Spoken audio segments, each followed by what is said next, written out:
It is Friday, January 6th, and the time is 5 p.m.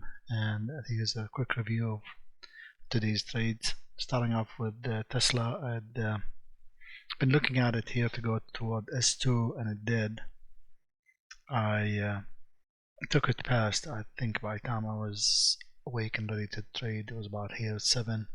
I took a long in here. Unfortunately, I picked up my profit at this support resistant in here um, for a few dollars, and it continued.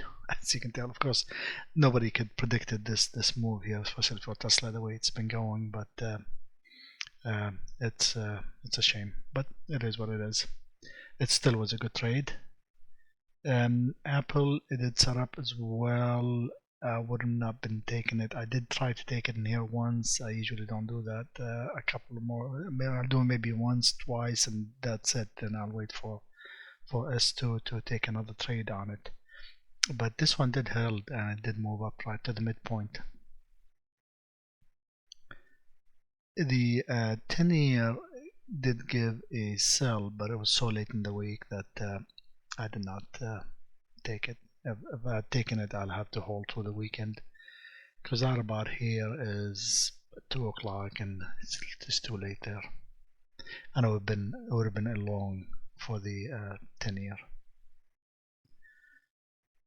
Oil didn't really do anything this week. It got close to S2 in here, and there would have been a decent trade for some profit, but I didn't do anything with it.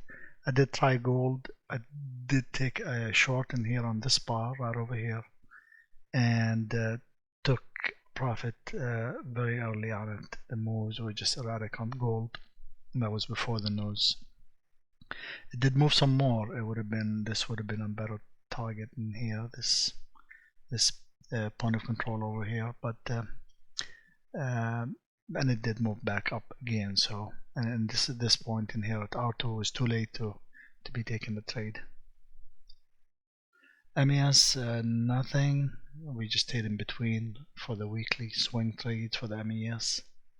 MNQ, like I said, I'm doing day trades with that, and I'll show that here in just a bit how I did. But it got close to S1, and that would have been a good swing trade. If I'd gotten down here, I would have taken a long and very small, just one, and just let it ride for until we go back to the midpoint, and that would have been good for. Let's see, would have been good for. I can't show. It was 781 to about 300 NQ points. It's a lot of money, even for micro contract. Nothing set up on the M2K. MYM, nothing set up on the 6A. Got close enough for the 6E, but not enough to take a trade today. And Friday I'm usually very cautious. Like I said, I was done with Forex yesterday, and did not take any Forex trades, and usually want to tie things up and close them and be done with it Friday morning by 10-11, and trying not to hold anything over the weekend. And nothing set up on the Swiss franc, Canadian, just R1. That would have been another draw right now. I did close the corn, wheat, and soy. I had been long here. I took it for a day and a half, maybe 2 days, and decided that Friday morning, and I'm ready to about 8 o'clock. I took my profit in here, and it was an okay profit. It pretty much stayed at my point. I mean, if I'd stayed with it, I'd had to hold it for the weekend or exit at a small loss end of the day, Friday. Wheat, the same thing. I was long and took my profit in here because it's just getting toward the end of the week, and there would have been a small loss now. So yeah, I think that better. I took profit in here. It continued, and if it wasn't Friday, this would have been the more right over here, the more appropriate profit take in here. So there was some money left there, but it's not much. I'll look at the Forex quickly, but like I said, I did not take any Forex trades. This would have been a good setup with the nose if you're willing to trade the nose events like that. Would have been a long. It worked out immediately with no draw whatsoever. Nothing here. Nothing. Nothing. Nothing. Would have been a short in here, but didn't do much of anything. This could have been a short that made some money. Nothing. This almost got down to 1831. I'm usually with S1 and R1, I'm very strict about taking it right at this level. So if I miss it by a tick or two, so be it. But when it comes to S2 and R2, I can be a bit flexible, and I can take it here somewhere or here because it's just gonna have it has a high probability of going back inside the this zone in here. Your AED, nothing set up. Nothing. This set up a long a few times. Once it worked out okay, twice it took a little bit of draw, it still worked out okay. So this would have been two good trades in here if I was trading Forex today. Nothing in the Euro New Zealand. That's almost, but not close enough. Nothing. This could have been a long in here. You would have taken it here, maybe anywhere in this area in here. Basically, we have this area. Once we clear it, you could be long anywhere in here, and hold it to see if it's going to break this or not. That's as the nose was coming out, both sets of nose. Nothing. This is again a long. That worked out okay. Could have been taken anywhere on this stage in here. Nothing. This would have been a short. This would have been a good short actually. Could have taken it anywhere from here to here, all this area in here. CAD set up only a long, but it was way too late to be taking it and hold it to the weekend. This would have been a short. That's from yesterday. They could have taken it today, would have taken some heat and give you back some profit in here. As for the NQ day trades, I could not get anything going today, and here's what happened. Okay, what's going on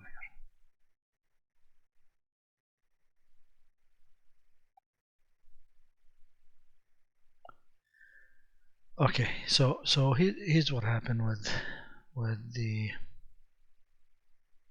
let's see. We started the day in here. There was two set of news today, and they were both significant news events. The first one was at 7:30, and the second one was at 9. And we had a bunch of Fed speakers that could really move the market. So I did not want to trade those. So 7:30 is here, and the unemployment news came up, and I'm not going to take this short with unemployment being what it is, or the wage increase or something that's positive. It looked like maybe the Fed is not going to raise rates anymore. So I'm not going to step in front of this and take a short in here. But it would have been, even if you had taken it, it would have taken a lot of heat, of course, from 35 to 46, almost 100 points, I guess, yeah. But it could have came back and give you a little bit of profit in here, or at least got you a chance to break even. But I didn't take this one. I'm not going to take it at 70. So I waited and just like, okay, this you know, there's a probability that the price is going to close between R2 and S2. There's a 90 to 87 to 90% chance it's going to close in here. But what that means is there is a 14 or 15% chance it's going to close outside, and those are the ones you're gonna see in here. So, but with this kind of news and being positive news, and the market obviously liked it, I was not gonna take that. So I kept away from it, waited for a new cycle to set, and we did. I looked at it, then this would have been a long. But I decided against it because I knew there was some more news coming out and Fed speakers coming out in about an hour or so. So if I've taken this long in here, that would have worked out okay to this, or at least to this level here, for a few points. So I decided to wait. Then the 9 o'clock news came, and that dropped us really big. No, that was the, I'm sorry, that was the market open. That's not the market open. Then I'm not sure if we had something in between 7:30 and 9, but this is just the market open. The market just collapsed down, reaction to the news. Then I had we had to set up a new range at 9, and we had no news come out, and that went up in here. So this would have been a possible short in here, but there's still a reaction to the news that was seen as positive, the ISM services. So I decided, again, the news is still in play in here. Let me just wait some more and let the market decide what's going on with the news. So I decided to skip this cycle as well. Then we got into here, which is 10. Now all the major news are beyond this. We did have some Fed speakers, but and then there's some risk in there, but I decided it's good enough that I can take some trades. They'll say something and it'll move up, and I can be shorting. They say something and move down, I can go long.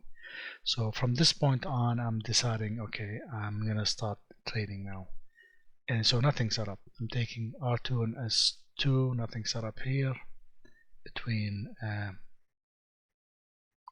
and 11, and from 11 till 12, nothing set up, just S1. Then from 12 till 1, we got close to it, but at this stage we are setting up a no rotation cycle, so I couldn't take anything in here. It would have not worked anyway. This market was just moving one way today all day, so it was just moving up. So I got saved by not doing anything, because I'm a counter trend trader, that I would have taken a lot of losses in here. So this came in, then we have a new range, and it moved up that over to R2, but at this stage we only are 1, 2, 3, 4, 5 minutes away from a new range setting up. So I didn't take this short, but if I had taken this short, it would have been okay. I would have made a little bit of money, or maybe got out of break even in here, but I didn't take it. It was just too soon. Then we start cycling again, and we didn't get any close to either S2 or R2. Then it's all, it's 3 o'clock in here, and that's it. That's the day. So I couldn't take any trades in here. Nothing was setting up. The only opportunity I had on the NQ was possibly in here. It didn't get deep enough for me to take a long. That would have worked out really good, but it didn't happen. So that's a day for me. I just made, I think I'm up probably $120 just on the greens and the greens and the soybeans, and then maybe another $100 here on Tesla as well. I took 50 shares. So that's a day, and I will post a video with my low levels for next week by Monday morning, by Monday 8:30 a.m. and we'll go from there.